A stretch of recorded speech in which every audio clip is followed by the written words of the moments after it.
बिबटप्रवण क्षेत्र घोषित असून जुन्नर तालुक्यातील पूर्व पट्ट्यात बिबट्याचा वावर वारंवार पाहायला मिळतोय।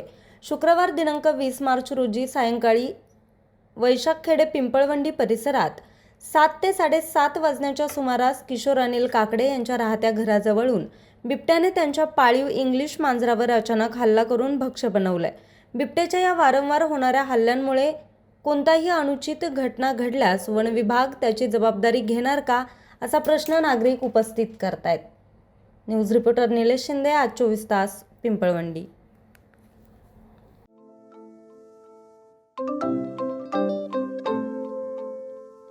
नवनवीन आणि ताज्या घडामोडींसाठी आज 24 तास सबस्क्राईब करा। त्याचबरोबर बेल आयकॉनवर क्लिक करा आणि मिळवा आमच्या बातम्यांच्या नोटिफिकेशन्स। तसेच आज 24 तासची प्रत्येक बातमी आपल्याला कशी वाटली हे कळवा, लाईक करून, कमेंट करून आणि आमच्या बातम्या शेअर सुद्धा करा।